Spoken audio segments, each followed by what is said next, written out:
Hi, everyone. My name is Victoria Newman, and I'm a life coach.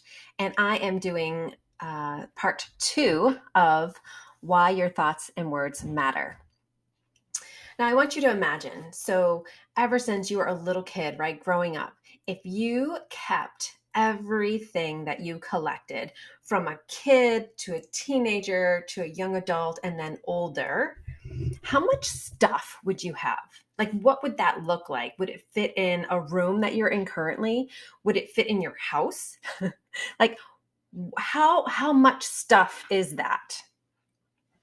Okay. So now that you have that visual, now I want to bring this back to what we're talking about, which is why your thoughts and words to yourself, the ones in your head, the ones that you constantly tell yourself over and over, why they matter and why it's important to lighten that load.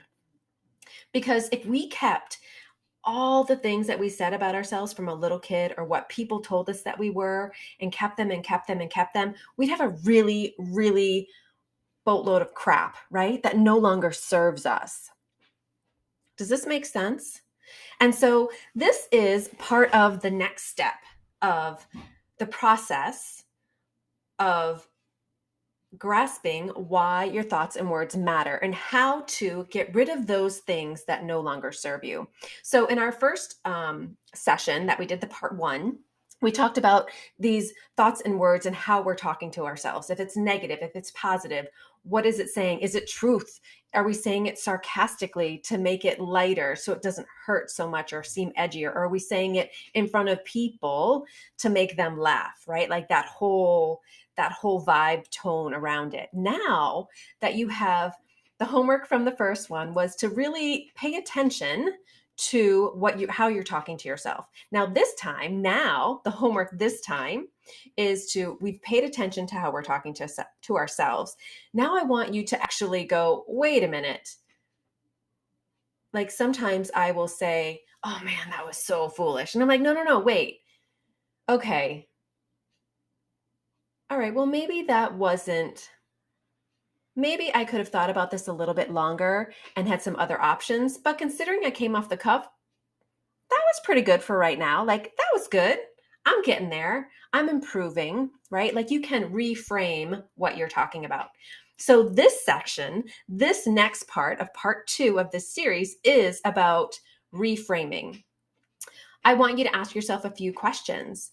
I want you to say, does this statement that I'm telling myself, is it serving me? Is it still true?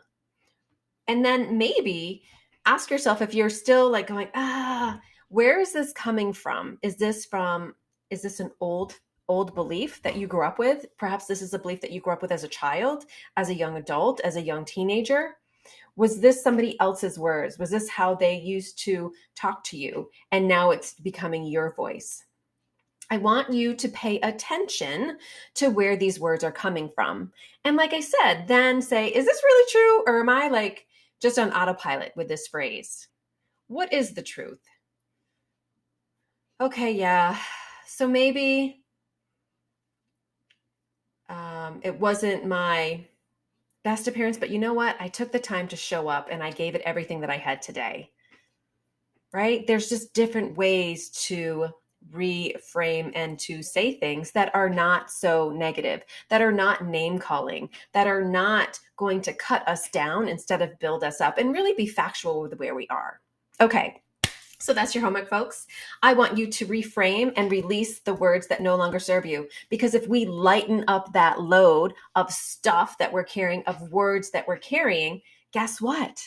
It makes room for new opportunity, for new words, for new things that are the truth, that are supporting you and bringing you forward. Because let's face it, these words, these thoughts that are in your head, they're gremlins or monkey brain or whatever you want to call it. They are trying to keep you in your comfort zone so that you can't step outside of it to make change. And what we want to do is we want to get close to that edge, because right when we're getting close to that edge, that, my dear, is exactly when we know that we are making progress. And that's where we want to go. So let's practice this. And I will be back with a third part with some few other suggestions. So try it out. Tell me what you think. find out the thoughts and phrases that you're using, reframe them, figure out if they are serving you. If they are not serving you anymore, I want you to ditch them. You might have to work through it a little bit to like process that, but ditch them and let's move forward. Let's make space for change. All right. I hope you're having a great day. Again, it's Vicki Newman, life coach. If you want to reach out to me, check me out on my website, coachingandbodyworkbyvicki.com. Take care.